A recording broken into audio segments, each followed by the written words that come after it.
South ఇండియాలోనే అతి తక్కువ ధరలకే రత్నాలందించే ఏకైక సంస్థ 6JVR. హలో నమస్తే, వెల్కమ్ టు కుల్లం కుల్లా. నేను అశోక్. తెలంగాణ రాజకీయాలకు సంబంధించి ఒక సెన్సేషనల్ పర్సన్గా మారిపోయారు సర్పంచ్ నవ్య. గతంలో ఎన్నికలకు సంబంధించి ఆమె డైరెక్ట్గా ప్రజాప్రతినిధులని ప్రశ్నించే స్థాయికి వెళ్ళారు. తెలంగాణ జరుగుతున్నటువంటి అభివృద్ధి, అలాగే మహిళలకు సంబంధించి రాజకీయాల్లో ఎలాంటి ప్రస్తావన ఉండాలి అనే దానిపైన ఆయన డైరెక్ట్గా నేతల్ని క్వశ్చన్ చేశారు. అసెంబ్లీ ఎన్నికల్లో కూడా ఒక పార్టీని డైరెక్ట్గా టార్గెట్ చేస్తూ ఎన్నికల్లో ప్రజలకు అందించాల్సిన అభివృద్ధి గురించి, ఆ నేతలు చేస్తున్నటువంటి తప్పుల గురించి ఎండగడుతూ ఆవిడ డైరెక్ట్గా ప్రశ్నిస్తూ వచ్చారు. అయితే పార్లమెంట్ ఎన్నికలకు సంబంధించి నెక్స్ట్ మహిళలకు సంబంధించి రాజకీయాల్లో ప్రాధాన్యతకి ఎలా ఉండాలి, మహిళల కోసం రాజకీయాల్లో ఎలాంటి మార్పులు ఉండాలనే దానిపైన ఈరోజు కులం కులాల్లో డిస్కస్ చేద్దాము. నాతో పాటు సర్పంచ్ నవ్య గారు ఉన్నారు. నవ్య గారు నమస్తే. నమస్తే. రాజకీయాలకు సంబంధించి మీరు చాలా సెన్సేషనల్ పర్సన్గా మారారు. ఒక సర్పంచ్ స్థాయిలో ఉండి కూడా డైరెక్ట్గా ప్రజాప్రతినిధిని క్వశ్చన్ చేసి అభివృద్ధికి సంబంధించి కానివ్వండి, మహిళలకు జరగాల్సిన ప్రాధాన్యత గురించి కానివ్వండి, మీరు డైరెక్ట్గా మాట్లాడుతూ వచ్చారు. సో అప్పుడు ఎలాంటి పరిణామాలు ఎదుర్కొంటున్నారు? అప్పుడు ఉన్నటువంటి మీరు కూడా ఆ పార్టీలో ఉన్నారు, ఆ పార్టీకి సంబంధించి ఒక మహిళా నేతగా ఉన్నారు, ఇప్పుడు ఆ పార్టీ ప్రతిపక్షంలో ఉంది. ఎలా చూస్తారు వీటిని?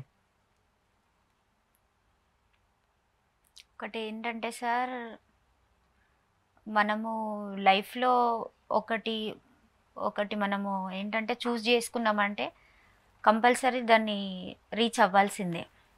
ఒకటి మనకి ఏదన్నా వచ్చిందంటే కంపల్సరీ దాన్ని టార్గెట్ చేయాల్సిందే. సో ఏది జరిగినా కూడా, ఎలాంటిది అయినప్పటికీ కూడా దాని మీద మనము ఖచ్చితంగా బాధ్యతలు తీసుకోవాలి. అదేవిధంగా సమయాన్ని బట్టి మాట్లాడడం జరుగుతుంది. అదేవిధంగా రాజకీయాలలో కూడా ఇప్పుడు జరగబోతున్న రాజకీయాలు కూడా అటు ఇటుగా ఉన్నాయి. కొంచెం వాటికి కూడా మార్పులు రావాలి. ప్రజలందరూ కూడా తెలుసుకోవాలి. ఆ మార్పులు అన్నిటివి ప్రజలందరూ కూడా తెలుసుకోవాలి. తెలుసుకునే రోజు కూడా ముందే వస్తుంది. మీరు చూస్తున్నారు కదా, తెలంగాణ రాజకీయాలను చాలా సుదీర్ఘంగా చూస్తూ ఉన్నారు. మీరు అసెంబ్లీ ఎన్నికల్లో కూడా పోటీ చేశారు. బర్రెలెక్క లాంటి వాళ్ళు ఇండిపెండెంట్గా మహిళలు కంటెస్ట్ చేస్తుంటే మీరు డైరెక్ట్గా వెళ్ళి వాళ్ళకి సపోర్ట్ చేసిన పరిస్థితిని కూడా చూసాం. కొంతమంది అది మంచా చెడు అనేది పక్కన పెడితే ఒక మహిళగా మీరు సహాయం అందించే పరిస్థితిని చూశారు. కానీ రాజకీయాల్లో మహిళలు రాణించాలంటే అక్కడ ఉన్నటువంటి ప్రజాప్రతినిధులను ముందు ఎదుర్కోవాలి. వాళ్ళు రాజకీయాల్లో గెలవడం కంటే ముందే అక్కడ ఉన్నటువంటి లీడర్లను ఎదుర్కోవాల్సిన పరిస్థితి వస్తుంది కదా. అలాంటి భిన్నాభిప్రాయాలు మీరు కూడా ఫేస్ చేశారు. అలాంటి ఇబ్బందుల్ని ఇప్పుడున్నటువంటి లోకల్గా వచ్చే వాళ్ళకి ఇంకా ఇబ్బంది కదా అవన్నీ. డెఫినెట్గా ఒకటి ఏముంటుందంటే సార్, రాజకీయాలు చేయాలంటే అక్కడ ఉన్న లీడర్స్ని కంపల్సరీ అంటే ఖచ్చితంగా పార్టీలో పెద్దలు ఉంటే వాళ్ళని కంపల్సరీ మనం వాళ్ళ దగ్గరికి పోవాల్సిన అవసరం ఉంటుంది. వాళ్ళ డెసిగ్నేషన్కి, అదేవిధంగా అంటే వాళ్ళు ఉన్న ఒక హోదాకి మనం ఖచ్చితంగా వాళ్ళ దగ్గరికి వెళ్ళాల్సిన అవసరం ఉంటుంది. బట్ ఏమవుతుందంటే అక్కడ న్యాయం జరగాలి. అంటే రాజకీయాలు అనేది అందరూ ఈక్వల్గా చేయాల్సిన అవసరం ఉంది. సో అక్కడ ఈక్వాలిటీ ఉండాలి, న్యాయం ఉండాలి, ఈక్వాలిటీ ఉండాలి. సో పోవడం అనేది తప్పు కాదు. కానీ పోయిన దగ్గర ఏంటంటే మనం ఏం సంకల్పంతో పోతున్నాము, ఏం సంకల్పం పెట్టుకొని మనం పోయినాము, మనం ఏం కావాలనుకుంటున్నాము, మనం ఎలా మాట్లాడాలి, అక్కడ జరుగుతున్నది ఏంది, దాన్ని బట్టి మన నిర్ణయం అనేది కంపల్సరీ ఉండాలి. అయితే ఎక్కడైనా కూడా ఇప్పుడు స్కూల్కి వెళ్ళినా కూడా ఒక టీచర్ ఉంటాడు. టీచర్కి ప్రిన్సిపల్, హెడ్ మాస్టర్ అనే వాళ్ళు ఉంటారు. జాబ్ చేసినా కంపల్సరీ అందులో చైర్మన్ ఉంటారు, ఎండి గారు ఉంటారు కంపల్సరీ. అంటే ఎవరో ఒక పెద్ద అనే వాళ్ళు ఉంటారు. కాబట్టి వాళ్ళ దగ్గరికి వెళ్ళాలి, మన బాధ్యత మనం చూడాలి. అక్కడ ఏంటంటే ఈక్వాలిటీ ఉండాలి, పార్షాలిటీ మైండ్ ఉండొద్దు. ఇప్పుడు రాజకీయాలు అంటే ఈక్వాలిటీ ఉండాలి, పార్షాలిటీ మైండ్, ఒకరినొకలాగా చూడడం, రాజకీయాలు అంటే ఎంత పగవాడు మన దగ్గరికి వచ్చి మనకు న్యాయం చేయని వాడు మన దగ్గరికి వచ్చినప్పటికీ కూడా మనం ఎట్లా ఉండాలంటే మన బాధ్యత, మన హోదా ఏంటి, మనం ఎందులో కూర్చున్నాం, మనం ఏం చేస్తున్నాం, మనం ఎట్లా ఉండాలి, వాళ్ళకి ఏం చేయాలి, అది రాజకీయ నాయకుడు కావచ్చు, నాయకురాలే కావచ్చు, వాళ్ళ లక్ష్యం అది పెట్టుకోవాలి. అంటే వాళ్ళ ఒక సంకల్పం అది పెట్టుకోవాలి. కంపల్సరీ వాళ్ళు చేసే రెస్పాన్సిబిలిటీ వాళ్ళు చెయ్యాలి. చెయ్యనప్పుడు మనం 100% వాళ్ళని నిలదీసే హక్కు మనకు ఉంటుంది. ఎందుకంటే రాజ్యాంగంలో ఉంది కాబట్టి రాజ్యాంగానికి వ్యతిరేకంగా పోయే ప్రతి ఒక్కరిని మనం నిలదీసి అడిగే హక్కు మనకు ఉంటుంది. ఆ నిలదీసి అడుగుతున్నప్పుడు ఆ మహిళలకు ఇంకా ఎక్కువ ఇబ్బందులు వస్తున్నాయి. ఒక మహిళ నన్ను ప్రశ్నించేది ఏంటి, అందులో ఒక ప్రజాప్రతినిధిగా ఉన్నటువంటి వ్యక్తి మీరే డైరెక్ట్ మీరే ఎగ్జాంపుల్, ఇంకా పక్కన వాళ్ళు కూడా కాదు, మీరే ప్రశ్నించినప్పుడు మీ మీదే కొన్ని కామెంట్స్ చేశారు, మీ మీదే కొన్ని అబ్జల్యూట్ గా వ్యాఖ్యలు చేస్తూ వచ్చారు, అప్పుడు మీరే చాలా ఇబ్బందులు పడ్డారు. అలాంటి ఫేస్ చేసే ధైర్యం మీకుంది కాబట్టి మీరు బయటికి ధైర్యంగా వచ్చి మీరు చెప్పుకుంటూ వచ్చారు. ఒక వ్యక్తిని ఒక విధంగా చెప్పాలంటే అక్కడ గెలుపు ఓటములు ఒక నియోజకవర్గంలో మీరు డిసైడ్ చేసిన ఫ్యాక్టర్గా ఉంది ఆ టైంలో. సో అలాంటి పరిస్థితిని ఒక నవ్య ఎదుర్కొని ధైర్యంగా నిలబడింది, మిగతా వాళ్ళు ఎదుర్కొనే పరిస్థితులు లేవు కదా, అది నా క్వశ్చన్. ఉండాలి, నేను ఉండాలని చెప్తున్నా. ఎందుకంటే ఎందుకు ఉండొద్దు సార్, అసలు ఎందుకు ఉండొద్దు అని అంటున్నా నేను. ఏంటంటే ఒక మహిళ అంటే ఏంటి, ఒక పవర్. మహిళ అంటేనే ఒక పవర్, అంతే సార్. ఇప్పుడు ఈ రూమ్లోకి వచ్చినాం, ఇన్ని లైట్స్ ఉన్నాయి, ఈ లైట్స్ లేకుంటే చీకటి శూన్యం. మహిళ అంటే కూడా ఒక పవర్, మహిళ లేకుంటే అక్కడ శూన్యమే. ఎందుకు అంటే మాట్లాడాలి. మహిళ అంటే ఖచ్చితంగా ఏం జరిగినా బయటకు వచ్చి మాట్లాడాల్సిన అవసరం కంపల్సరీ ఉంటుంది. వెనకాల ఎన్నో కామెంట్స్ వస్తాయి, మంచి వస్తుంది, చెడు వస్తుంది. ఒక 100 మంది ఉంటే ఒక 50 మంది చెడు కామెంట్స్ పెడతారు, ఒక 50 మంది మంచి కామెంట్స్ పెడతారు. మంచిని రిసీవ్ చేసుకోవాలి, చెడుని తీసి పక్కకు పడేయాలి. కానీ ఒకటి ఏంటంటే ఈ మధ్యలో జరుగుతుంది ఏంటంటే కుటుంబాలల్లో ఫస్ట్ వాళ్ళకి భయం. ఒక భర్త దగ్గర నుంచే కావచ్చు, లేకుంటే తన కుటుంబంలో ఎవరైనా కావచ్చు, భయం ఫస్ట్ వాళ్ళకి మాట్లాడాలంటే. నా భర్త ఏమంటాడో, మా అత్తగారు ఏమంటారో, మా ఫ్యామిలీ ఏమంటుందో అనే ఒక భయం. ఎందుకో ఆ భయము వాళ్ళైనా ఎందుకు అట్లా ఒక మహిళకి ఎందుకు ఫ్రీడమ్ ఇవ్వదు? ఇప్పుడు వంట చేయాలి, ఇంట్లో పనులు చేయాలి, కాపురం చేయడం వరకే, కానీ మహిళకి ఎందుకు స్వేచ్ఛ, స్వతంత్రం ఎందుకు లేదు అని నేను ఇప్పటి వరకు కూడా మీరు అడిగిన వండర్ఫుల్ క్వశ్చన్ నాకు చాలా నచ్చింది సార్. ఈ క్వశ్చన్ 100%. ఎందుకు ఒక మహిళకి స్వేచ్ఛ అనేది గృహాలలో ఇవ్వట్లేదు? అందువల్లనే బయటికి రావట్లేదు. 100% రాకపోవడానికి కారణం చాలా మటుకు కుటుంబాలే సార్. కుటుంబాలలో భర్తే కావచ్చు, అన్నే కావచ్చు, తల్లిదండ్రులే కావచ్చు, ఇంకా ఇతర వాళ్ళకి అనుకూలంగా ఉన్న దగ్గర రక్త సంబంధులే కావచ్చు. ఎందుకు అవసరమా అని అంటున్నారు. ఎందుకు అవసరం కాదు అని నేను ప్రశ్నిస్తున్నా ఈరోజు. భయపడే మహిళలందరినీ కూడా నేను ఏమంటున్నానంటే, మహిళలు భయపడరు, వారి వెనుకలు ఉన్నవారు వాళ్ళని భయపెడతారు. నేనేమడుగుతున్నానంటే ఎందుకు అవసరమా అని వాళ్ళంటే, ఎందుకు అవసరం లేదు అని నేను అంటున్నా ఈరోజు. ఎందుకు అవసరం లేదు? ఎవరికి మనం ఎవరి తొత్తులము అని నేను అడుగుతున్నా. శరీరము భగవంతుడు ఇచ్చిన గిఫ్ట్. కన్న తల్లిదండ్రులు కనడం మనకొక వరం. అంబేద్కర్ గారు రాసిన రాజ్యాంగం ద్వారా సర్వ హక్కులు మనకున్నాయి. రాజ్యాంగానికి వ్యతిరేకంగా నిలబడినవాడిని ప్రతి ఒక్కరిని రోడ్డు మీదకి గల్ల పట్టుకొని ఈడ్చేంత సత్తా మనలో ఉంది. అట్లాంటప్పుడు ఎందుకు మహిళకి స్వతంత్రం ఇస్తలేరు భర్తలు? కుటుంబాలలో ఉన్న వాళ్ళు ఎందుకు ఇస్తలేరు? అక్కడ అస్సలు పొరపాటు జరుగుతుంది. ఇవ్వకపోయినా కూడా రండమ్మా, మాట్లాడండి, బయటకు వచ్చి మీ సమస్యను మీరు చెప్పుకోండి. సమస్యలు కాదు ఇక్కడ, ప్రశ్నించండి. ప్రతి ఒక్కరిని మన లైఫే ప్రశ్నించాలి, అంతే. మనకి మనం ప్రశ్నించుకోవాలి ఫస్ట్, మనం ఎట్లుంటున్నాం అనేది. ఎదుటి వాళ్ళని కూడా మనం ప్రశ్నించే తత్వం మనలో ఉండాలి. కాబట్టి నేను మహిళలందరినీ రావాలని కోరుకుంటున్నాను. సో మీరు కూడా ప్రశ్నించారు కదా మేడం, మీరు కూడా ప్రశ్నించారు. మీరు ప్రశ్నించినప్పుడు ఎలాంటి ఇబ్బందులు వచ్చినాయో మీరు ఫేస్ చేశారు, మీ హస్బెండ్ ఫేస్ చేశారు, మీ ఫ్యామిలీ మొత్తం ఫేస్ చేసింది. అప్పుడు జరిగినటువంటి కాంట్రవర్సీ, అప్పుడు జరిగినటువంటి రాజకీయ విభేదాలని, అంటే ఒక పార్టీని టార్గెట్ చేస్తూ వచ్చినప్పుడు ఆ పార్టీ నేతలు మొత్తం మీకు రివర్స్ అయ్యారు. ఎవరు మీకు అప్పుడు సపోర్ట్ వచ్చిన వాళ్ళు ఎంతమంది ఉన్నారో ఎంతమంది లేరో అది మీకు కూడా తెలియదు. ఎందుకంటే మీ భర్త తప్పితే అప్పుడు మీతో ఉన్నవాళ్ళు కూడా ఎవరు లేరు. కనీసం మీ పిల్లలు స్కూల్కి వెళ్ళి చదువుకుంటున్నప్పుడు కూడా ఏంట్రా మీ అమ్మ ఫోన్లో వచ్చింది, మీ అమ్మ మీద ఇలాంటి అలిగేషన్స్ వచ్చింది వాళ్ళు చెప్పినప్పుడు కూడా వాళ్ళకి ఆ భయం అని ఉన్నప్పుడు మహిళలు బయటకు వచ్చే పరిస్థితి ఉంటుంది కదా. మీరు కూడా అది ఇబ్బంది ఫేస్ చేశారు కదా. అలా టార్గెట్ చేస్తూ వస్తున్నప్పుడు ఒక సర్పంచ్ నవ్య ఎలా ఎదుర్కొంది వాటన్నిటిని? అందుకే నేను ఏమంటున్నానంటే సార్, ఇప్పుడు వాస్తవానికి చెప్పాలంటే చెంచా రాజకీయాలు నడుస్తున్నాయి, రండ రాజకీయాలు నడుస్తున్నాయి, దొంగ రాజకీయాలు నడుస్తున్నాయి, చిల్లర రాజకీయాలు నడుస్తున్నాయి, డబ్బుకు అమ్ముడు పోయే రాజకీయాలు నడుస్తున్నాయి. నేను వాస్తవానికి ఇవన్నిటిని నిలదీసే హక్కు నాకు రాజ్యాంగం ఇచ్చింది కాబట్టి నేను నిలదీస్తున్నా. రండ రాజకీయాలు నడుస్తున్నాయి.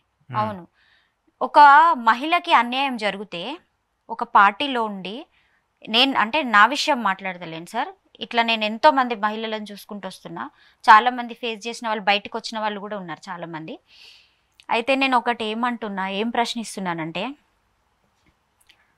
ఒక పార్టీలో ఉన్నప్పుడు, ఒక పార్టీలో ఉన్న ఒక మహిళకు అన్యాయం జరిగినప్పుడు అందులో ఆడవాళ్ళు ఉంటారు, అందులో మగవాళ్ళు ఉంటారు. ఎందుకు మీరు వచ్చి మీరు ఓదార్చరు? ఇదొకటి. నేను మొట్టమొదటిసారి వాళ్ళకి వేసే ప్రశ్న ఒకటి. రెండోది, చదువుకున్న పెద్ద పెద్ద మేధావులు ఉంటారు, పిహెచ్డీలు చేసిన మేధావులు ఉంటారు, డాక్టరేట్ పొందుకున్న మేధావులు ఉంటారు, ఏం చదువుకోకుండా అలరాని మేధావులు కూడా కొంతమంది ఉంటారు. ఎందుకు? రాజకీయాలంటే ఏంది అసలు? నాకు తెలిసిన జ్ఞానం ప్రకారం, నా ఉద్దేశం ప్రకారం నేను మాట్లాడాలని నేను చెప్పాలంటే, రాజకీయం అంటే ఏంటి? ప్రజల సేవ చేయడమే కదా. ప్రజలకు అన్యాయం చేస్తుంటే వచ్చి అడగడం, మాట్లాడడమే కదా. ఇదే కదా సార్ రాజకీయం అంటే. మరి నీ సొంత పార్టీలో ఉన్న వాళ్ళకి అన్యాయం జరుగుతుంటే నీ లీడర్కి నువ్వు భయపడుతున్నావు. అక్కడ మీ లీడర్కి మేము ఎక్కడ పార్టీకి వ్యతిరేకంగా మాట్లాడుతుంది, పార్టీకి ఆపోజిట్ మాట్లాడుతుంది, అందరినీ ప్రశ్నిస్తుంది, మేము పోతే ఎక్కడ మాకు రేపు ఫండ్స్ రావో, మాకు వర్క్స్ కావో, రేపు మాకు బిల్స్ రావో, మాకు ఎలాంటి ప్రాబ్లమ్స్ అవుతాయో, మమ్మల్ని ఎవరి దగ్గరికి రానియరేమో అని నువ్వు సెల్ఫిష్గా ఆలోచించి కష్టంలో ఉన్న మనిషి కష్టపడి ఆమెకు ఉన్న ఆవేదనతో మాట్లాడుతుంటే ఎంతో మంది చదువుకున్న గొప్ప గొప్ప మేధావులు కూడా మీరు దగ్గరికి వచ్చి ఓదార్చినప్పుడు మీరు ప్రజల సేవ ఎట్లా చేస్తారు? ఇది నేను ప్రశ్నిస్తున్న వాళ్ళని. ప్రజల సేవ ఎట్లా చేస్తారు సార్? మీరు ఎందుకు వస్తున్నారు? ప్రజల సేవ చేయడానికి వస్తున్నారు. ప్రజల సేవ చేయాలి అనే ఒక సంకల్పంతో వస్తున్నారు. అసలు ప్రజల సేవ చేయాలన్నప్పుడు ఒక ఆడపిల్లకి అక్కడ రక్షణ లేకుండా ఇబ్బంది జరిగినప్పుడు 4 గోడల మధ్యలో నువ్వు డబల్ గేమ్స్ ఆడుతూ రండా రాజకీయాలు చేస్తున్న వాళ్ళు మీరు ప్రజల సేవ ఎట్లా చేస్తారని నేను ప్రశ్నిస్తున్నా. అది అంటే నేనేమంటున్నానంటే, ఒక మహిళకి కష్టం వచ్చినప్పుడు రావాలా, ఆ మహిళని అడగాల. లీడర్ల గురించి ఆలోచించొద్దు, డబ్బు గురించి ఆలోచించొద్దు, రేపు మేము పోతే మమ్మల్ని ఎవరు దూరం కొడతారని ఆలోచించొద్దు.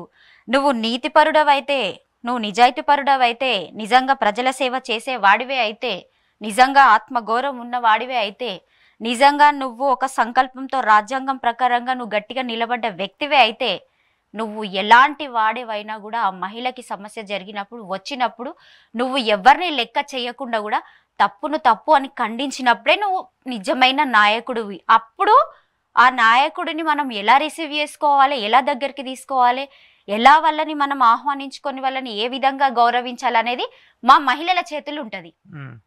అప్పుడు కష్టం వచ్చినప్పుడు ఇది ఈ ప్రశ్న ప్రతి పల్లెలో ప్రతి ఆడవాళ్ళు వేస్తారు. ఇప్పుడు ఎంతమంది వేయరు?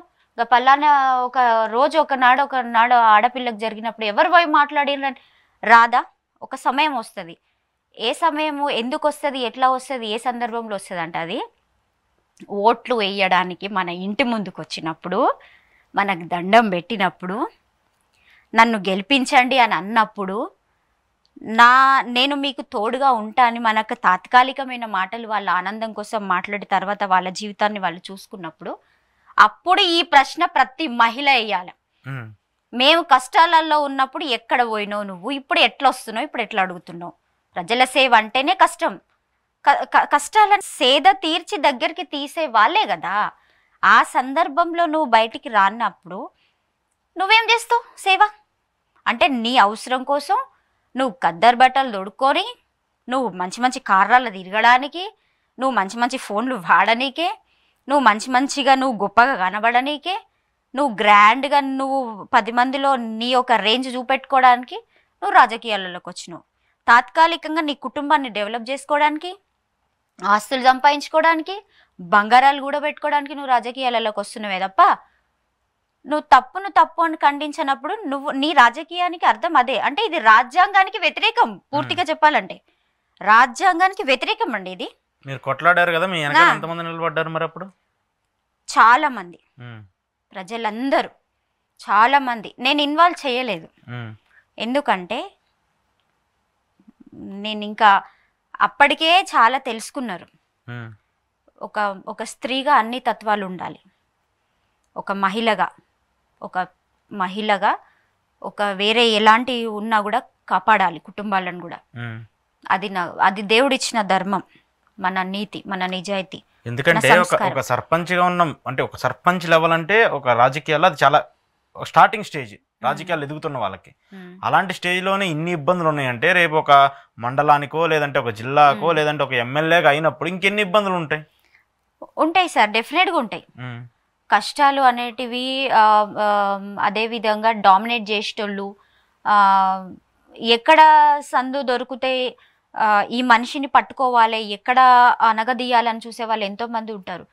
లెక్క చేయొద్దు అవన్నీ. ఇప్పుడు అట్లా అనుకుంటే సమ్మక్క సారక్కని ఈరోజు ఇంతమంది మొక్కుతున్నారు. దళిత బిడ్డలు, కోయజాతి బిడ్డలు, సమ్మక్క సారలక్క కుటుంబమే యుద్ధం చేసి మరణించింది అప్పట్లో జరిగిన అన్యాయాలకు. కాబట్టి ఎలా ఉన్నా కూడా, ఏ రకంగా ఉన్నా, ఎట్లా ఉన్నా కూడా మనం ముందడుగేయాలి అంతే. ఇక ఓకే. సో ఇప్పుడు ఏంటి సర్పంచ్ నవ్య గారు నెక్స్ట్ స్టెప్ ముందు ఇంకా కొంచెం సస్పెన్స్లోనే ఉంది సార్. ఆలోచిస్తున్నా.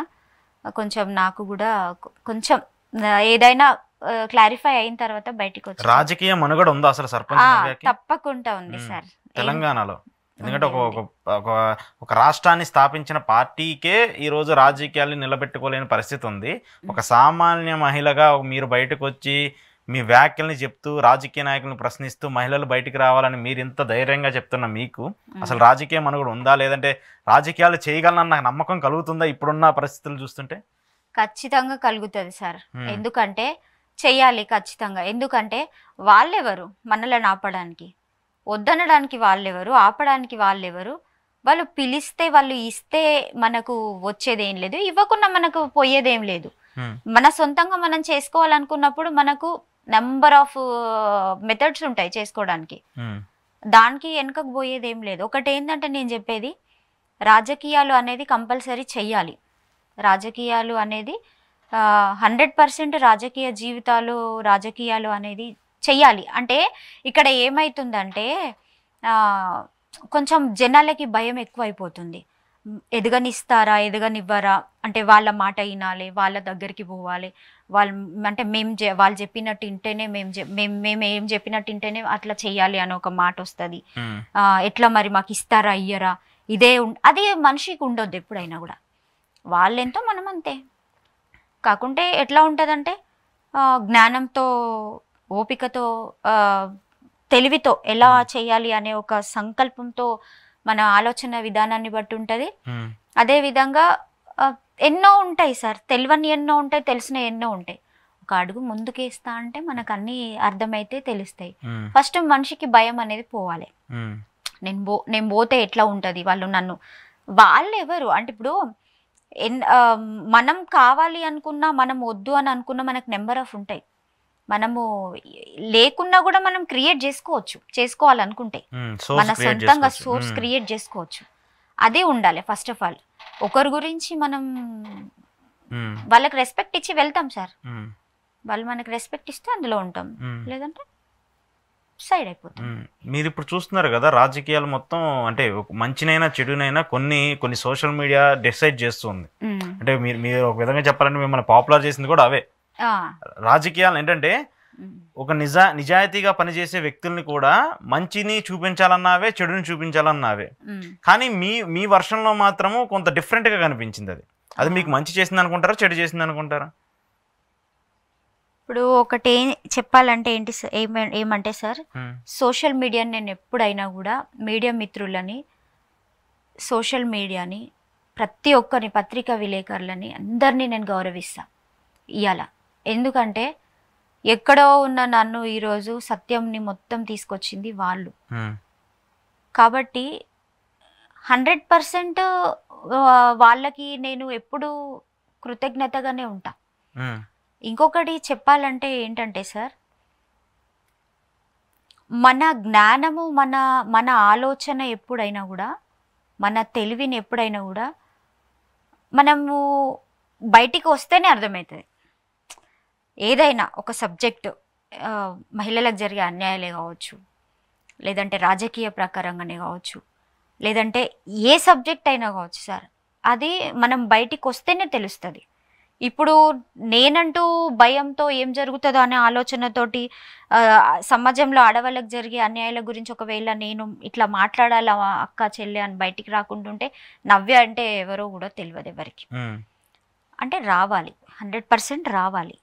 ఇప్పుడు చూస్తున్నారు కదా, ఇప్పుడు మహిళలు మీరు ఎంత ధైర్యంగా బయటికి రావాలని కోరుతున్నారో మహిళల మీద వచ్చిన అలిగేషన్స్ కూడా చూస్తారు.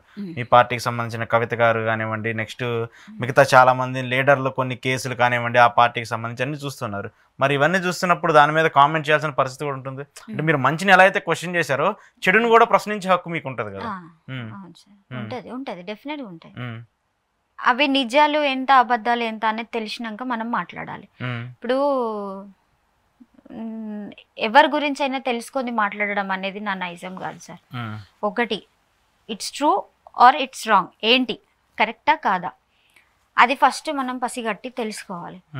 అబద్ధము ఒకవేళ అది నిజమే అది తప్పువే అంటే మాత్రం ఖచ్చితంగా ఎవరినైనా ఖండించాల్సిందే. ఇంట్లో బిడ్డలు తప్పు చేసినా ఖండించాల్సిందే. నా మెంటాలిటీ అలా ఉంటుంది సార్.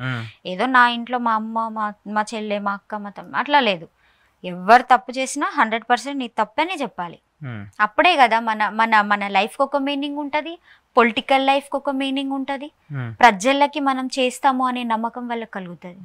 అంటే నా సబ్జెక్ట్ ఏంటంటే, నా ఆలోచన ఏంటంటే సార్, తెలియకుండా ఎవరి గురించి నేను చెడుగా మాట్లాడాను. ఎందుకంటే నేను చాలా ఫేస్ చేసిన, నన్ను పెట్టిన కామెంట్స్, నన్ను అన్న మాటలను బట్టి చాలా కుమిలిపోయినా నేను కొన్ని సందర్భాలలో. ఆ బాధ ఇంకొకరికి రావద్దు, అది నా ఆలోచన. తెలిస్తే మాత్రం తప్పైతే మాత్రం అది వాళ్ళు ఎంత పెద్ద వాళ్ళు అయినా కావచ్చు, వాళ్ళు ఏ స్థాయి వాళ్ళు అయినా కావచ్చు, తప్పే అంట. బాధపడ్డారు ఎప్పుడన్నా మీ ఫ్యామిలీకి కానీ మీ హస్బెండ్కి కానీ మీ పేరెంట్స్ కానీ చెప్పుకోలేకుండా ఏంటి ఇలా జరుగుతుంది, నేను ఏమన్నా రాంగ్ స్టెప్ తీసుకున్నానా, ఇలా రాజకీయాల్లోకి వచ్చి ఇలా ప్రశ్నించి నేనేమైనా తప్పు చేశానా అని ఎప్పుడన్నా బాధపడ్డారా? అస్సలు బాధపడలేదు సార్, నేను బాధపడలేదు. ఎందుకంటే నేనేం రాంగ్ స్టెప్ తీయలేదు.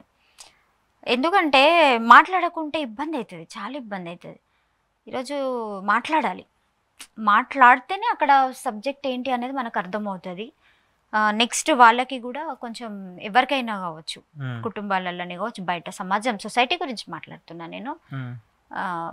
మాట్లాడితేనే ఎప్పుడు నేను ఏ రోజు కూడా నేను బయటికి వచ్చినా నేను మాట్లాడుతున్నా ఇట్లా అట్లా. చాలామంది అన్నారు నన్ను, మా ఫ్యామిలీలలో కూడా ఫోన్ చేసి, నీకు అవసరమా, నువ్వు ఎందుకు అన్నిటి గురించి నీకే ఉందా తెలివి, ఎందుకు బయటకు వస్తావు మాట్లాడతావు అంటే, నేను ఒక మనిషిని, అన్నం తింటున్నా, గడ్డి తినట్లేదు. కాబట్టి అన్నం తింటున్నా కాబట్టి ఖచ్చితంగా మన లైఫ్ని మనం ఏంటి అనేది జనాలకు తెలియాల్సిన అవసరం ఉంటుంది. లోపల పెట్టుకుంటే ఏమొస్తుంది దానివల్ల? మనకి ఎవరేం చెయ్యరు కదా. నేను ఇట్లాగే మాట్లాడతా అని చెప్పి నన్ను ఒకనొక సందర్భంలో మా ఇంట్లో వాళ్ళు కూడా నేనంటే నచ్చరు. అంటే మా దగ్గర రిలేషన్స్ మా వాళ్ళు, ఈ క్యారెక్టర్ మార్చుకో అంటే, ముక్కుసూటిగా అనే క్యారెక్టర్ మార్చుకో అంటే నేను మార్చుకోను. ఒకరి గురించి నేను ఇట్లా మార్చుకోలేను. అది రాజకీయాల్లో ముక్కుసూటితనం పనికిరాదని చాలా మంది చెప్తూ ఉంటారు, పెద్దలు కూడా. ఇప్పుడు ఎందుకంటే రాజకీయాల్లో ముక్కుసూటితనం పనికిరాదు, లేకపోయినా కూడా ఉన్నట్టు చెప్పాలని చెప్పేసి రాజకీయ నేతలు దగ్గర నేర్చుకోవాల్సిన మెయిన్ సినారియో అదే. ఎందుకంటే వాళ్ళు చెప్పేది ఒకటి, బయట జరిగేది ఒకటి కదా. అదే రాజ్యాంగానికి వ్యతిరేకం అంటున్నా నేను. ఇప్పుడు ముక్కుసూటిగా అని అంటే మనము ఒకటి ఉండి ఇంకొకటి చెప్పాలని రాజ్యాంగంలో లేదు కదా. ఏది ఉందో అదే చెయ్యాలి కదా, ఏ బాధ్యత ఉందో అదే బాధ్యత ప్రకారం పోవాలి కదా.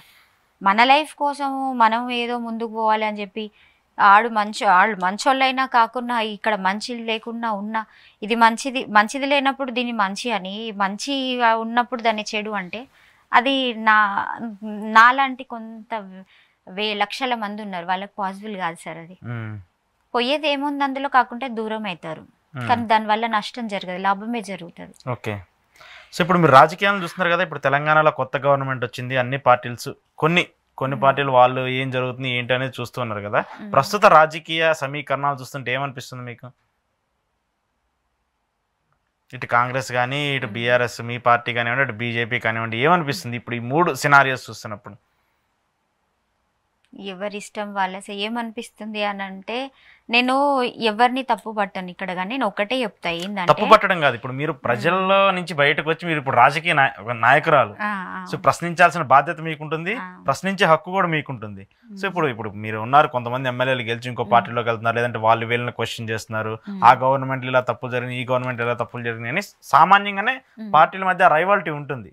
ఇప్పుడు యాజ్ ఏ ఉమెన్ గా మీరు బయటకు వచ్చి ప్రశ్నిస్తున్నట్టు, మీరు బయటకు వచ్చి మహిళలందరినీ బయటకు రావాలని మీరు ఆదేశిస్తున్నప్పుడు వాళ్ళని కూడా ప్రశ్నించాల్సిన బాధ్యత మీ మీద ఉంటుంది. మిమ్మల్ని లైక్ చేసే వాళ్ళు కూడా మిమ్మల్ని క్వశ్చన్ చేస్తారు కదా, మేడం మీరు కూడా దీని గురించి మాట్లాడాలి, దీని గురించి ఫైట్ చేయాలని అడుగుతారు కదా. డెఫినెట్ గా మాట్లాడతా సార్, ప్రశ్నిస్తా.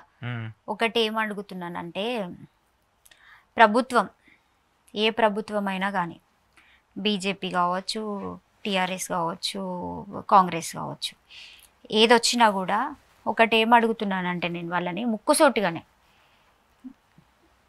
ఫస్ట్ ఉచిత వైద్యం ప్రైవేట్లో కావచ్చు, గవర్నమెంట్ హాస్పిటల్స్లో కావచ్చు, ఉచిత వైద్యం ₹1 ఖర్చు లేకుండా ఉచిత వైద్యం అనేది లేదు.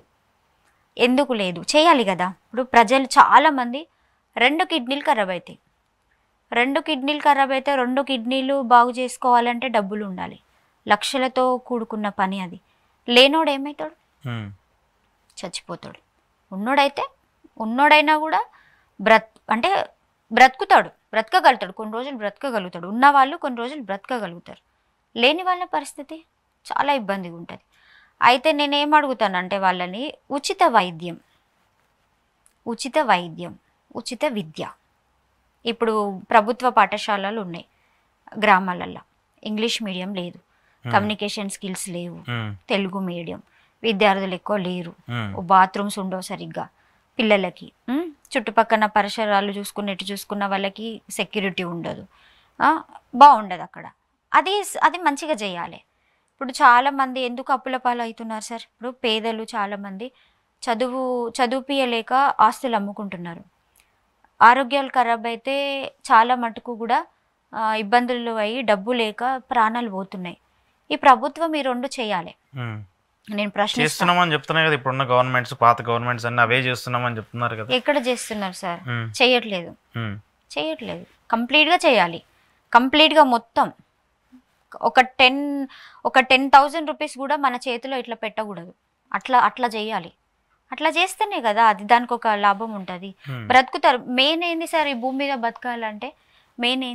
మెయిన్ కావాల్సింది చదువు కావాలి, విద్య కావాలి, ఉద్యోగం కావాలి. ఈ 2 వాళ్ళు సరిగ్గా చేస్తలేరు. ఎవరు చేసిండ్రు సార్? ఎవరు చేయలేదు. అది ఖచ్చితంగా వాళ్ళు చేయాలి. ఓ పేదవాళ్ళకి, భూములు లేని వాళ్ళకి సహాయం చేయాలి. అదేవిధంగా వ్యాపారం చేసుకున్న వాళ్ళకి సహాయం చేయాలి. గ్రామాలలో చూసుకుంటే ఎక్కడ కూడా ఈరోజు చూసుకుంటే ఇంకా మాట్లాడొద్దు, బాగుండదు కానీ సార్ ఏముంది సార్? ఏం కరెక్ట్గా ఉంది అసలు? డెవలప్మెంట్ ఏం డెవలప్మెంట్స్ ఉన్నాయి సార్? లేవు. డెవలప్మెంట్స్ లేవు. నేను లేవనే చెప్తా. తెలంగాణ వచ్చినప్పుడు ఎట్లా ఉంది, ఇప్పుడు అంతే ఉంది. ఇప్పుడు నాకు కావాల్సింది ఏంటంటే సార్ డెవలప్మెంట్స్. ఒక గ్రామానికి వెళ్తే ఒక హాస్పిటల్ కరెక్ట్గా ఉందా సార్? హాస్పిటల్ లేదు గ్రామంలో. ఇప్పుడు ఊర్లలో ఉన్నోళ్ళు ఇప్పుడు సిటీకి పోవాలంటే ఒక 1 అవర్ జర్నీ. చెప్పాలంటే రోడ్స్ కూడా కొన్ని సిచ్యువేషన్లలో కరెక్ట్గా ఉండవు. గర్భిణీ స్త్రీలకి వెళ్ళాలంటే ఎంత ఇబ్బంది అవుతుంది. రోడ్ల సమస్య ఎంత ఉంటుంది. చిన్న సార్ విద్య, ఉద్యోగాలు, చిన్న వ్యాపారాలకు, భూములు లేని వాళ్ళకు, చిన్నగా ఎంతో మంది ఎన్నో సమస్యలు, చిన్న వాటికి కూడా వాళ్ళు సహకరించకపోతే వాళ్ళని ఎట్లా కరెక్ట్ అంట? కరెక్ట్ అనలేం. అనాల్సిన అవసరం కూడా లేదు. వాళ్ళే మన ఇంట్లో నుంచి ఇస్తున్నారా? ప్రభుత్వం డబ్బులే కదా. వాళ్ళు ఎందుకు అంత ఫీల్ అవ్వాల్సిన అవసరం ఉంది? నీ ఇంట్లో నుంచి నువ్వు పెట్టట్లేదు, నువ్వు లాభపడుతున్నావు. ఇప్పుడు జరుగుతుంది కదా ఈ కాంగ్రెస్ 100 days వాళ్ళ పాలన అంతా అయిపోయింది. ఇప్పుడు దాని గురించి అంతా కొంతమంది అలిగేషన్ చేస్తున్నారు, వాటర్ లేవు, కరెంట్ లేదు, ఇవన్నీ. మీరు కూడా అప్పుడు 10 సంవత్సరాలు సర్పంచ్గా ఉన్నారు, మీరు కూడా చూసారు. సో ఏంటి, ఏమన్నా అలాంటి అది ఫేకా లేదంటే ఓన్లీ అలిగేషన్స్ ఏనా? వాస్తవానికి చెప్పాలంటే సార్ ఇవన్నీ ఎందుకు సార్ అవసరమా? ఈ ఫ్రీ బస్సులు పెట్టడం అనేది నాకు నచ్చట్లేదు. అవసరం లేదు సార్. ఎందుకు ఫ్రీ బస్సులు పెట్టడం? ఆ ఫ్రీ బస్సులు పెట్టడం కంటే ఎంతోమంది నిరుద్యోగులు ఉన్నారు, వాళ్ళకు ఉద్యోగాలు ఇవ్వండి. వాళ్ళ కుటుంబాలలో వాళ్ళు బాగుపడతారు కదా. ఫ్రీ బస్సుది ఏముంది సార్? 300-400 పెట్టుకొని మనం పోయి రాలేమా? అది నాకు టోటల్గా నన్ను మైనస్. అది నాకు అది నచ్చదు. నాకు గవర్నమెంట్ స్కీమ్లో అదొక మైనస్. 100% అది మైనస్. ఇంకా చెప్పాలంటే చాలా ఉంటాయి సార్. ఇట్లా చూసుకుంటూ పోతే చాలా ఉంటాయి. వాళ్ళు కుటుంబాలలో ఫస్ట్ వాళ్ళు అంటే ఏ సమస్యలతోటి అసలు కుటుంబానికి కావాల్సిన అవసరాలు ఏంటి, ఒక ఇంటికి కావాల్సిన అవసరాలు ఏంటి, ఫస్ట్ వాళ్ళు అది ఫస్ట్ వాళ్ళు దాంట్లో ఎక్కువ ఇన్వాల్వ్ అది చూడాలి ఫస్ట్. ఏంటి వాళ్ళ ఇంట్లో వ్యవసాయం ఉందా లేదా, వాళ్ళకి భూమి ఉందా లేదా, వాళ్ళకు ఉద్యోగాలు ఉన్నాయా లేవా, అదేవిధంగా వాళ్ళ ఇంట్లో ఆర్థిక పరిస్థితి ఎట్లుంది, విద్య, వైద్యము, ఇవి మెయిన్ ఇంపార్టెంట్. ఫస్ట్ ఒక కుటుంబానికి కావాల్సిన ఏంటి అనేది ఫస్ట్ ఇది ఇప్పుడు ఒక ఇంట్లో ఒక ఆడబిడ్డ ఏడవాలన్నా, ఒక అక్క ఒక చెల్లి ఏడవాలన్నా, బాధపడాలన్నా, ఏ సమస్య నుంచి అయినా ఏదన్నా లేదు అని వాళ్ళు ఏదన్నా ఇబ్బంది పడాలనుకున్నా కూడా ఆర్థిక సమస్యలు ఎక్కువ అయినప్పుడు ఏమి లేకుండా ఉన్నప్పుడే వాళ్ళకి బాధ అనేది తెలుస్తుంది. ఫస్ట్ అది స్టడీ చేయాలి. ఫస్ట్ ఏం కావాలి ఫ్యామిలీస్ ఫస్ట్ ఫ్యామిలీస్ని ఎంక్వైరీ చేయాలి. ఫస్ట్ ఆ ఫ్యామిలీస్కి ఏం కావాలి, వాళ్ళకి ఏం నీడ్ కంపల్సరీ మస్ట్ ఏంటి వాళ్ళకి అనేది అది చేయాలి. అది చేసి విద్య వైద్యం ఈ రెండు చేయాలి. దానివల్ల వాళ్ళు సెట్ అవుతారు. అంతే తప్ప ఫ్రీగా ఇది చేస్తా అది చేస్తా అని అంటే అది ఎట్లా కరెక్ట్ అవుతుంది సార్? మంచిగా ఉండదు, అది కరెక్ట్ కాదు. సో ఏంటి ఇప్పుడు మీరు ఏదో కొంతమంది మీ మీద సోషల్ మీడియాలో చాలా రూమర్స్ వస్తున్నాయి, మీరు ఒక పార్టీ పెడతారు, మీరు ఎంపీగా పోటీ చేస్తారు, ఇలాంటివి వస్తూ ఉన్నాయి, మరి అవన్నీ నిజమేనా లేదంటే ఓన్లీ స్పెక్యులేషన్స్ అయినా? పార్టీ పెడతాను అని అంటే చెప్పలేము సార్. పెట్టొచ్చు, ఆ పాసిబిలిటీస్ ఉన్నాయి. ఇప్పుడు నన్ను నేను ఎప్పుడు తక్కువ చేసుకోను, పెట్టొచ్చు కావచ్చు, పాసిబుల్ ఉన్నాయి కావచ్చు. మేబీ ఎంపీగా కూడా పోటీ చేస్తానేమో, దానికి సంబంధించి కూడా తిరుగుతూ ఉన్నాయి చాలా, మేబీ చేస్తానేమో. అది కూడా చెప్తా, అంటే ఎంత కాన్ఫిడెన్స్ గా చెప్పలేను కానీ చేస్తానేమో అని కూడా చెప్తా. చెయ్యాలనే ఒక ఆలోచన ఉంది, వెళ్తా రాజకీయ ప్రకారంగా ముందుకు వెళ్తా. దేంట్లో కూడా మనము ఎప్పుడు కూడా ఒక స్టెప్ తీసుకున్నామంటే మళ్ళీ బ్యాక్ పోవద్దు, అది నా కాన్సెప్ట్. మీరు నిలబడి ఉన్నారు ఇప్పుడు చాలా కాలంగా. అసలు ఒక విధంగా చెప్పాలంటే మీకు వచ్చినన్నే సోషల్ మీడియాలో మీ మీద జరిగిన అలిగేషన్ చూస్తే ఇంకొకళ్ళు ఎవరు బయటకు వచ్చి ప్రశ్నించాలన్న భయపడతారు, కానీ మీరు దాన్ని అలానే స్టెప్ ఆన్ గా ఉండి దాన్ని కంటిన్యూ చేస్తూ వచ్చారు. చేసినాను సార్, చెయ్యాలి. చేస్తేనే కదా మనం ఏంటో, మన లైఫ్ ఏంటో ఇతరులకి. మనము ఇప్పుడు మన జీవితము అనేది మన ఇష్టం, అది మన ఇష్టం సార్. అది ఎవరు వాళ్ళు ఏంటి ఎవరు ఇప్పుడు ఒకానొక సందర్భంలో నాకు నచ్చకుంటే ఎవరు చెప్పినా వినలేను. నాకు చాలా ఇలాంటివి ఉంటాయి సార్. ఏంటంటే ఇట్లా మాట్లాడొద్దు అని అంటే నేను మాట్లాడతా 100% మాట్లాడాలి సార్. ఎందుకు మన దగ్గర మనం పెట్టుకోవడం వల్ల మనకు వచ్చేది ఏం? ఇప్పుడు వాళ్ళెవరు సార్ మనలను బాధ పెట్టడానికి? వాళ్ళకి ఏం రైట్ ఉంది అసలు? మనం ఏమన్నా వాళ్ళ కోసం పుట్టినామా పెరిగినామా? కాదు కదా. భయపడాల్సిన అవసరం ఏముంది? ఏం చేస్తారు? చేసేది ఏంటి వాళ్ళు? అసలు ఏం చేసి అంత ఉన్నా లేకున్నా చేయాలనుకున్నా ఏమైనా కూడా అన్నిటికీ సిద్ధంగా ఉన్న వాళ్ళు అన్నిట్లలో గట్టిగానే ఉంటారు సార్. సో నేను ఒకటే ఏం చెప్తున్నానంటే మనం పడాల్సిన అవసరం లేదు. పొగరు అనుకుంటారు, దాన్ని ఈగో అనుకుంటారు, ఇంతనా అనుకుంటారు. ఒక మనిషికి పొగరు లేకుంటే బ్రతకలేరు సార్. పొగరు ఉండాలి. తగ్గించుకునే దగ్గర తగ్గించుకోవాలి, పొగరున్న దగ్గర పొగరు ఉండాలి, మాట్లాడే దగ్గర మాట్లాడాలి, ప్రశ్నించే లేని ఒక వేలో ఉన్నప్పుడు అక్కడ కూడా కొంచెం మనం టైంని బట్టి పక్కకు జరుగుతాం కదా. ఒకనొక సిచ్యువేషన్లో మనం అన్నిటిలో ముందు పోవాల్సిందే కంపల్సరీ. మీరు నిలబడగలనుకుంటారా? ఒక పార్టీ పెట్టినా లేదంటే ఒక ఎంపీగా పోటీ చేసి నిలబడగలరు అనుకుంటున్నారా? నిలబడతాం సార్, నిలబడతాం. ఎందుకు నిలబడం సార్? ఇప్పుడు రాజకీయాలు చేయాలంటే చదువుతో సంబంధం లేదు కదా సార్. చదువుతో సంబంధం లేదు. ఇప్పుడు ఒక మీరు ఒక సర్పంచ్గా ఉండి ఇన్ని ఇబ్బందులు ఎదుర్కొన్నారు, మరి పార్టీ ఎంపీ స్థాయిలో ఉండాలంటే మరి దానికి ఎన్ని ఇబ్బందులు వస్తాయో మీకు ముందుగానే తెలిసి ఉంటుంది కదా. నిలబడాలి సార్. తెలియని తెలుసుకోవాలి. ఇప్పుడు అందరికీ అన్ని తెలియదు, మంచి గైడెన్స్ తీసుకోవాలి, తెలుసుకోవాలి, ముందుకు పోవాలి, నిలబడగలుగుతాం సార్. కొన్ని సందర్భాలలో చాలా మంది నన్ను చాలా క్వశ్చన్స్ వేసినప్పుడు నేను ఆన్సర్ చెప్పలేకపోయినా, అంటే కొన్ని మనకు తెలియదు. దాన్ని నేను అవమానపడాల్సిన అవసరం, బాధపడాల్సిన అవసరం లేదు. ఆ క్వశ్చన్ చేసే క్యాండిడేట్కి కూడా అన్ని తెలుస్తాయని కూడా నేను అన్నాను కదా. మన లైఫే జర్నీలో ఏంటి లెర్నింగే. సో చదువుకుంటూ పోతాం అంతే, ఒక పాఠమే అది. ఇప్పుడు ఏంటి ఎట్లా అంటే మనం స్కూల్కి వెళ్తాం చదువుకుంటాం, కాలేజ్కి వెళ్తాం చదువుకుంటాం. పొలిటికల్ లైఫ్ కూడా అంతే కదా సార్, లెర్నింగ్, చదువుకోవడమే. ఎవరు ఏంటి ఎలా. ఇంట్లో ఉన్నన్ని రోజులు నాకేం తెలియలేదు, ఒక గ్రామానికి ఒక సర్పంచ్గా బయటకు వచ్చిన తర్వాత నాకు ఏంటి ఇట్లా సొసైటీ ఎలా ఉంటుందో తెలిసింది. సొసైటీ ఎలా ఉంటుంది, ఆడపిల్ల బయటకు వస్తే ఎలా ఉంటుంది, ఆడపిల్లకి ఎలాంటి సమస్యలు ఎదురవుతాయి, ఎలా మాట్లాడాలి అనేది మనకు తెలుస్తుంది. ఇప్పుడు ఏంటి ఏదైనా ఇండిపెండెంట్ గా పోటీ చేసే అవకాశం ఉందా, లేదంటే ఏదైనా పార్టీలో జాయిన్ అయ్యేది అలాంటి ఏమన్నా, అసలు ఎవరైనా అప్రోచ్ అవుతున్నారా మిమ్మల్ని? డెఫినెట్ గా అవుతున్నారు సార్. నేనే బ్యాక్ స్టెప్ వేసిన. అవునా? మీరే ఎప్పటి నుంచో అయ్యారు, ఇప్పుడే కాదు.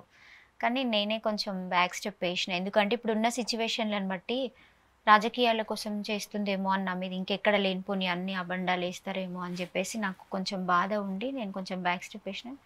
చాలా మంది. మీ జిల్లా పాలిటిక్స్ ఎలా ఉన్నాయి చూస్తున్నారు కదా, మీ జిల్లా గెలిచిన వాళ్ళు అటువైపుకి ఇటు ఇటువైపుకి అటు మారుతూ ఉన్నారు. సో మీరు అన్ని చూస్తూ వచ్చారు, ఎలా అనిపిస్తుంది అక్కడ? మారుతారు సార్, రాజకీయాలు అంటేనే అది. ఒకటే పార్టీలో ఎవరు ఎప్పుడు ఉండలేరు, వాళ్ళు పార్టీలు మారుతారు, డెఫినెట్గా మారుతారు. నేను మొన్నటి వరకు టీఆర్ఎస్ పార్టీలో ఉన్నా, ఇంక రేపు ఏ పార్టీలోకి పోతున్నా తెలియదు. అట్లా ఉంది నా సిచ్యువేషన్. అంటే మనుగడ కొనసాగాలంటే ఏదో ఒకటి చేస్తూ ఉండాలి. దాన్ని తప్పు పట్ట అంటే తప్పు కాదు, కరెక్ట్ కాదు. అక్కడ పార్టీలు అనేటివి కంపల్సరీ ఒకే పార్టీలో ఎవరు ఉండరు నిలకడగా, అది అంతే. పొలిటికల్ లైఫ్ అంటేనే అలా ఉంటుంది. ఇక ఎవరు ఎక్కడ ఉన్నా ఏం మారినా ఏం జరిగినా ప్రజలకు మంచి చేస్తే అయిపోతుంది, ప్రజలకు సేవ చేస్తే అయిపోతుంది సార్. మనం ప్రజల సేవకులము, మనం సేవ చేసే వాళ్ళమే. ప్రజలు పెట్టిన ఆదరణ అభిమానంతో ఈ స్థాయిలోకి వచ్చాము, మనం అది గుర్తుపెట్టుకొని వాళ్ళకు అనుకూలంగా ఉంటే అయిపోతుంది అనే ఒక ఈగో, ప్రౌడ్, అహం అనేది మనుషుల నుంచి తీసివేసి సింపుల్గా ఉండాలి.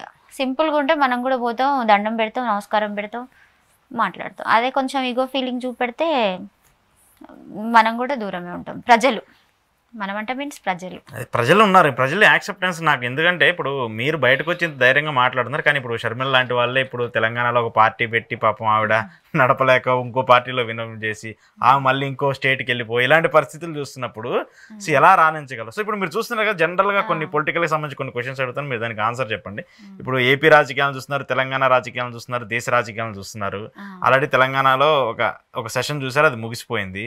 ఇప్పుడు ఏపీ వస్తుంది. సో అక్కడ ఎలా ఉంటుంది మీరు? ఎందుకంటే మీరు కొంచెం అక్కడ కూడా మహిళలు ఉన్నారు, అక్కడ కూడా చాలా మంది బయటకు వచ్చి మాట్లాడుతున్న వాళ్ళు ఉన్నారు. మీకేమనిపిస్తుంది అక్కడ? ఏపీలోనా సార్? పోయినా ఏపీకి కూడా నేను పోయినా. అక్కడ నాకు నచ్చింది ఏంటంటే ఫ్రీగా పిల్లలకి మంచిగా గవర్నమెంట్ స్కూల్సే, ఇంగ్లీష్ మీడియం, అవును, కమ్యూనికేషన్ స్కిల్స్ బాగున్నాయి అక్కడ, డిజిటల్ క్లాసెస్ ఉన్నాయి అక్కడ. నాకు అది చాలా నచ్చింది.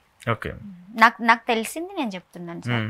ఏపీలో నాకు నచ్చిందంటే స్టడీస్ చాలా నచ్చింది నాకు. జగన్ గారి పాలనలో నాకు అది బాగా నచ్చింది. ఓకే, పిల్లలకి ట్యాబ్లు ఇవ్వటం కానివ్వండి, డిజిటల్ ఎడ్యుకేషన్ ఇవన్నీ బాగున్నాయి. ఎడ్యుకేషన్ నచ్చింది నాకు. అక్కడ పిల్లలు కూడా బాగా మాట్లాడుతున్నారు. అలాంటివి అన్ని స్టేట్స్ లో కూడా ఇంప్లిమెంట్ అవ్వాలి. అవును సార్. సో అక్కడ జగన్ గారు కొంచెం సాటిస్ఫైగా ఉన్నారంటారా? అక్కడ చూస్తున్నప్పుడు మీరు అక్కడ తిరిగారు కాబట్టి మీకు తెలుస్తుంది కదా, ఆ పబ్లిక్ చెప్తా ఉంటారు కదా. వారికి ఫ్యాన్స్ బాగున్నారు సార్. నేను మొబైల్ పట్టుకొని చూస్తా, చాలా మంది ఫ్యాన్స్ ఉంటారు. అప్పుడు ఫ్రీగా ఉన్నప్పుడు పట్టుకుంటాం కదా, మనం అక్కడ బ్రతకం అక్కడ ఉన్నాం కాబట్టి మనకు తెలియదు. కానీ ఇప్పుడు నేను అక్కడ అది దుర్గమాత టెంపుల్కి వెళ్తాం కదా, విజయవాడ కనకదుర్గ టెంపుల్, అదేవిధంగా గుండాల మాత దగ్గరికి వెళ్తాం చర్చికి, ప్రేయర్కి. సో వెళ్ళినప్పుడు అక్కడ కొన్ని విషయాలు తెలుసుకుంటాం అనమాట. అక్కడే ఉంటుంది కదా ఏపీ, ఆంధ్ర అంతా అటు ఆ వేలో కాబట్టి ఏరియాలలో కొంచెం వారికి అంటే మీరు ఒక లీడర్గా ఉన్నప్పుడు ఆటోమేటిక్గా పక్కన ఏం జరుగుతుందో తెలుసుకోవాల్సిన బాధ్యత కూడా మనకు ఉంటుంది కదా, పక్కన సరౌండింగ్స్ లో ఏం జరుగుతుంది అన్నది. ఎడ్యుకేషన్ బాగుంది సార్ అక్కడ. నేను స్టడీ చేసింది ఎడ్యుకేషన్, చాలా బాగుంది. మంచి అంటే సహాయం చేసే వ్యక్తి, అందరితో మంచిగా ఉంటారు. సీఎం గారు అంటే జగన్మోహన్ రెడ్డికి మంచి పేరుంది అనేది ఒకటి చాలా మటుకు నేను అక్కడ విన్నారు. పబ్లిక్ నుంచి ఎక్కువ పల్స్ ఉంది.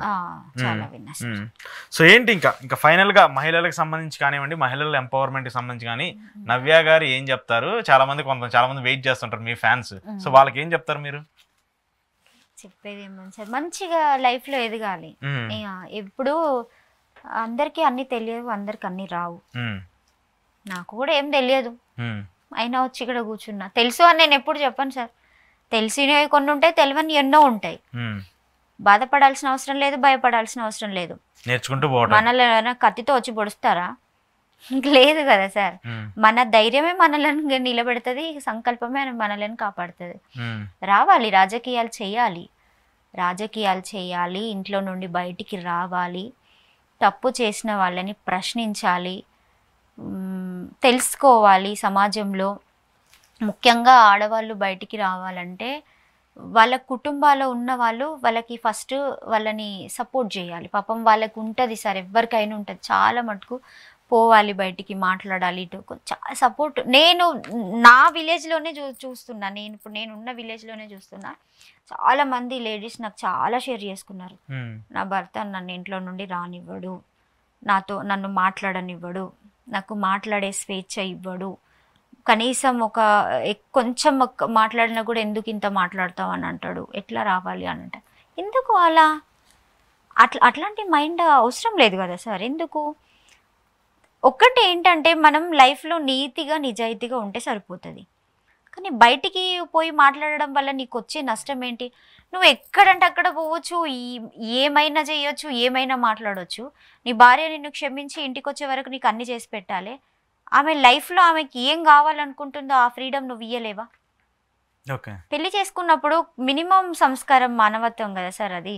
ఇప్పుడు నువ్వు ఒక చెల్లెని ఒక ఇంటికి ఇచ్చినావు, నీకొక తల్లి ఉంది, నీ భార్య కూడా అలాంటి స్త్రీయే కదా, తను కూడా she also like that only. No, then what is a problem? ఏంటి ప్రాబ్లం ఏంటి? ఎందుకు ఫ్రీడమ్ ఇవ్వట్లేదు లైఫ్లో? ఎందుకు మీరు బంధాలల్లా సంఖ్యలల్లా ఇట్లా కట్లల్లా ఏమి మాట్లాడనీయకుండా ఎందుకు అట్లా? అది ఫస్ట్ ఇక్కడ వచ్చే సమస్య ఏంటంటే కుటుంబాలలో సపోర్ట్ లేదు, మాట్లాడితే సహించలేని కుటుంబాలు. అంటే ఒక భర్త, అందరు కాదు, అందరు అనట్లేదు, సమాజం అంతా అనట్లేదు సార్, మంచి వాళ్ళు కూడా ఉంటారు, అర్థం చేసుకో. కొంతమంది స్త్రీలను బయటికి రానివ్వండి, రాజకీయాలు చెయ్యనియండి, ఎదగనియండి. లేకుంటే రాజకీయాలే కాకుంటే వాళ్ళకు ఏ కళ ఉంటే ఆ కళని వాళ్ళకు వచ్చిన తెలివిని, జ్ఞానాన్ని బయటికి రానియండి. వాళ్ళు కూడా మనుషులే, వాళ్ళకి కూడా జ్ఞానం ఉంటుంది, వాళ్ళకి కూడా అన్నీ ఉంటాయి. దానివల్ల నీకు వచ్చే ఈగో ఫీలింగ్, నీకు పోయే ఈగో ఫీలింగ్ ఏం లేదు, వాళ్ళకు వచ్చేది ఏం లేదు. దయచేసి మహిళలని బయటికి రానియండి, ఇదే చెప్తున్నా. అందరు అక్క చెల్లెలకు రావాలనే ఉంటుంది, ఎందుకంటే నేను బ్రతుకుతున్న ఊర్లో కాబట్టి నేను చాలా మందిని స్టడీ చేసిన. ఇంట్లో ఫ్రీడమ్ ఉండదు సార్. ఫస్ట్ ఒక టైం పెడతారు మాట్లాడడానికి, నిలబడడానికి, కూర్చోడానికి. చాలా స్త్రీలు చెప్తారు నాకు, అది కరెక్ట్ కాదు, అస్సలు కాదు. సో వాళ్ళు రావాలి. అది చేసుకున్న భర్తను బట్టి ఉంటుంది సార్ ఏదైనా కూడా. ఇప్పుడు భార్యను బట్టి కూడా భార్య ఇంటికి రాగానే నువ్వు అటెందుకు పోతున్నావు, ఇటెందుకు పోతున్నావు, ఈ పని చేయొద్దు, ఆ పని చేయొద్దు అని అంటే తను కూడా ఎక్కడికి వెళ్ళి సక్సెస్ అవ్వలేడు. తనకు నచ్చింది తను చేస్తాడు. అలాగే ఒక అంటే కుటుంబాన్ని అందరిని వదిలేసుకొని నీ దగ్గరకు వచ్చినప్పుడు నీ భార్యను అర్థం చేసుకునే బాధ్యత నీకు ఉంటుంది. నీ భార్య నిన్ను ఎట్లా అర్థం చేసుకొని నువ్వు ఏది చేస్తానంటే యాక్సెప్ట్ చేస్తుందో, నువ్వు కూడా నీ భార్యను అర్థం చేసుకొని యాక్సెప్ట్ చేసే ఒక బాధ్యత, ఒక రెస్పాన్సిబిలిటీ, మినిమం సంస్కారం, సభ్యత అనేది మగవాళ్ళలో ఉండాలి. అది లేకుంటే వేస్ట్ సార్. అది ఫస్ట్ వాళ్ళు మారితే వీళ్ళు బయటకు వస్తారు. సో మీరు వాళ్ళ కోసం స్టాండ్ తీసుకుంటారు? డెఫినెట్ గా తీసుకోవాలి సార్. నిలబడతారు? నిలబడతాను, తీసుకుంటాం. మరి చూద్దాం, మీరు నెక్స్ట్ స్టెప్ మీ రాజకీయాలకు సంబంధించి మీరు సక్సెస్ అవ్వాలని చెప్పేసి నేను విష్ చేస్తున్నాను. ఇది ఈరోజు నవ్య గారితో కుల్లం కుల్లా. చూస్తూ ఉండండి ఈహా టీవీ.